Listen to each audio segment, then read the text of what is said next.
जय हिंद दोस्तों। ऐसे तो आप क्रिकेट में कई खिलाड़ियों को सेलिब्रेशन करते हुए देखा होगा। जब कोई खिलाड़ी सेंचुरी मारता है या विकेट लेता है तो अलग अलग अंदाज में सेलिब्रेट करते हैं, लेकिन बांग्लादेश एक ऐसी टीम है जो क्रिकेट के ग्राउंड पर अपने सेलिब्रेशन के लिए मशहूर है। आप सब बांग्लादेश के नागिन डांस सेलिब्रेशन को देखा होगा, लेकिन आज हम आपको बताएंगे कि बांग्लादेश का नागिन डांस करना उन पर कितना भारी होने वाला है। ऐसा क्या हुआ था कि पूरी की पूरी इंडियन टीम श्रीलंका का राष्ट्र ध्वज लेकर पूरे ग्राउंड पर चक्कर लगाया था। ये कहानी प्रारंभ होती है 2018 निदास ट्रॉफी सेमीफाइनल से, जहां बांग्लादेश और श्रीलंका का आमना सामना होने वाला था। वही निदास ट्रॉफी का फाइनल भारत के साथ खेलेगा। ऐसे हालात में श्रीलंका ने पहले बल्लेबाजी करते हुए बांग्लादेश के सामने 214 रन बनाए और 214 रनों के लक्ष्य का पीछा कर रही बांग्लादेश की टीम को अंतिम 5 बॉल में जरूरत थी 12 रनों की और 2 गेंदें लगातार कंधे के ऊपर से चली जाती है, जिस पर अंपायर द्वारा कोई रिएक्शन ही नहीं दिया जाता है और उसे नो बॉल नहीं दिया जाता, जिससे बांग्लादेश के कप्तान साकिब अल हसन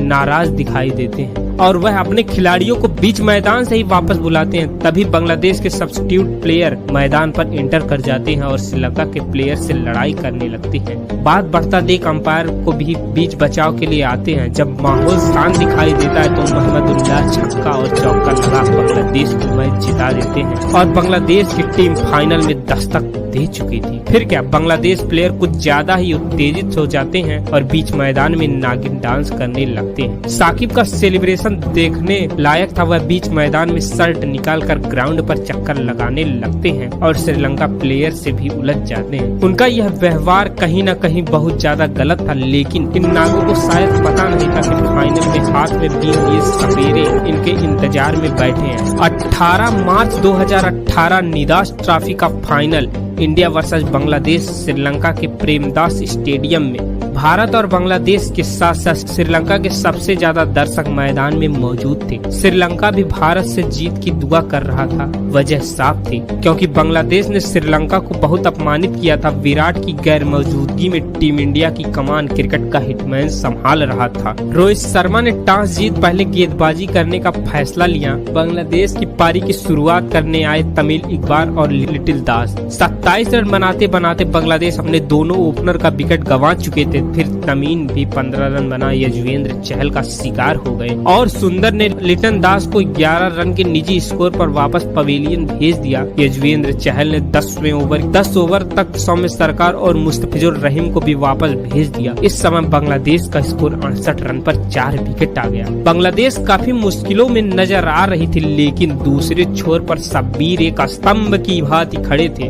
वह पवेलियन जाने से पहले 50 गेंदों में ताबड़तोड़ 77 रन बना बांग्लादेश को एक सम्मानजनक स्कोर तक ले जाने का काम कर चुके थे। अंत में महमदुल्लाह और मेहदी हसन की पारी के बदौलत बांग्लादेश 167 रन का विशाल स्कोर खड़ा कर चुका था। अगर भारत को निदास ट्रॉफी का फाइनल जीतना है तो 120 गेंदों में 167 रन बनाने होंगे। अब बारी थी भारतीय बल्लेबाजों के काउंटर अटैक की, लेकिन मिडिल ऑर्डर में क्रिकेट का किंग भारत के पास मौजूद नहीं था। लेकिन हिटमैन और धवन ने भारत को एक शानदार शुरुआत दिलाई, लेकिन तीसरे ओवर में शब्बीर ने धवन को पवेलियन भेजकर भारत को पहला बड़ा झटका दिया। अब संपूर्ण भारत की जिम्मेदारी थी हिटमैन पर और उनका साथ दे रहे थे रैना। और अगले ओवर में रुबेल ने रैना को 0 पर आउट कर भारत को दूसरा बड़ा झटका दिया। अब संपूर्ण भारत की जिम्मेदारी थी हिटमैन पर और उनका साथ दे रहे थे केएल राहुल। राहुल ने आते ही शानदार बाउंड्री लगा भारत को लक्ष्य के नजदीक पहुँचाने का प्रयास कर रहे थे, लेकिन 10वें ओवर में रुबेल ने राहुल को 24 रन के निजी स्कोर पर आउट कर भारत को तीसरा बड़ा झटका दिया। अब भारत का स्कोर 83 पर 3 था। अब भारत को जरूरत थी 63 गेंदों में 84 रनों की, लेकिन हिटमैन अभी भी मैदान पर खड़ा था और उनका साथ दे रहे थे मनीष पांडे। लेकिन उनकी धीमी पारी ने हिटमैन के दायरे को चुनौती दे डाली और रनगति को बढ़ाने के प्रयास में हिटमैन 56 के निजी स्कोर पर टीम इंडिया का साथ छोड़ चुके थे।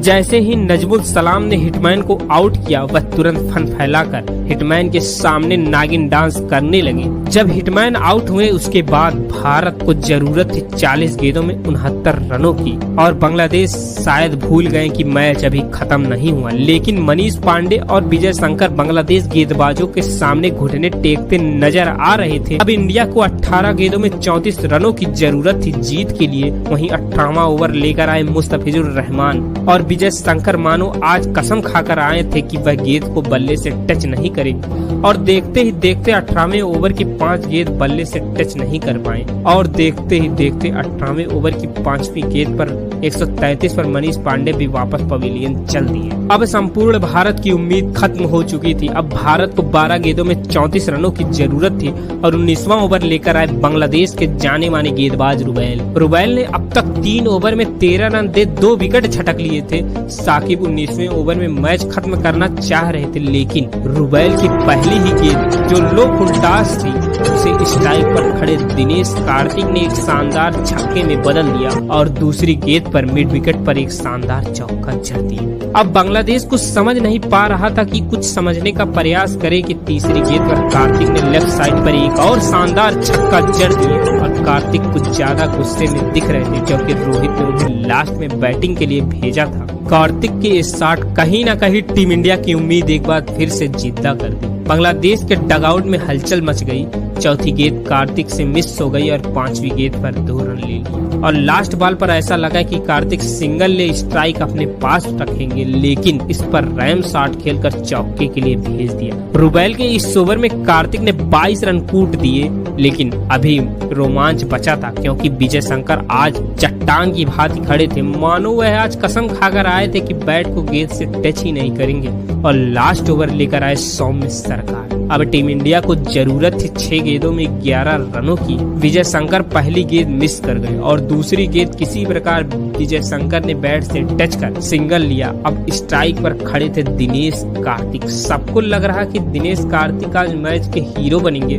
और तीसरी गेंद पर कार्तिक ने 1 रन ही लिए पाए, और स्ट्राइक पर आ गए विजय शंकर। और सौम्य सरकार की चौथी गेंद जो वाइड लेंथ गेंद थी उस पर विजय शंकर ने एक चौका लगा दिए। पूरे मैच में पहला चौका था जो विजय शंकर ने कॉन्फिडेंस होकर खेले थे। अब 2 गेंदों में 5 रनों की जरूरत थी कि 5वीं गेंद पर छक्का मारकर धोनी के स्टाइल में मैच खत्म करना चाह रहे थे, लेकिन विजय शंकर बाउंड्री पर महमदुल्लाह के हाथों कैच आउट हो गए। इस विकेट को लेकर बांग्लादेश ने इंडिया को एक बार फिर से बैकफुट पर ठेल दिया। इस मैच को जो लाइव देख रहा था उसके धड़कने धड़क नहीं रही थी बल्कि भड़क रही थी। अब सब कुछ दिनेश कार्तिक के हाथों में था। अब ड्रॉ के लिए चौके और जीत के लिए छक्के की जरूरत थी। अब अंतिम बॉल सौम्य सरकार ने वाइड आर्कर करने का प्रयास किया, लेकिन दिनेश कार्तिक उस बॉल को खेलने के लिए पहले से ही तैयार थे। लेकिन दिनेश कार्तिक ने इस बॉल को कवर्स के ऊपर से एक शानदार फ्लैट 6 जड़ दिया, और भारत को नामुमकिन मैच जिता इतिहास रच चुके थे। इस मैच के बाद भारत से ज्यादा श्रीलंकन फैन प्रसन्न दिखाई दे रहे थे। भारत ने इन नागिनों का फन कुचल दिया था और इन नागों को अपने अंदाज में नचाया था, और बता दिया कि नागिन डांस वही करना चाहिए जहां उसकी आवश्यकता हो, उसके सामने नहीं करना चाहिए जो इन नागों को ही जन्म दिया हो। श्रीलंका फैंस के समर्थन के कारण भारत ने श्रीलंका का राष्ट्रध्वज लेकर पूरे ग्राउंड में चक्कर लगाया था। आई होप हमारी कमेंट्री, हमारी मैच स्टोरी, हमारी मेहनत आप पसंद कर रहे हैं। यदि आपको जरा सा भी यह मैच स्टोरी कहानी अच्छी लग रही है तो प्लीज हमारे इस चैनल को सब्सक्राइब कर भी हमारे सपने को पूरा करें। हमारा सपना है कि हम जल्द से जल्द 1 लाख सब्सक्राइबर्स तक पहुंच जाएं, और इसी प्रकार की मैच स्टोरी लाते रहेंगे आपके लिए अपने अंदाज में। मिलते हैं अगले वीडियो में एक नई मैच स्टोरी, एक नई स्टोरी के साथ। तब तक के लिए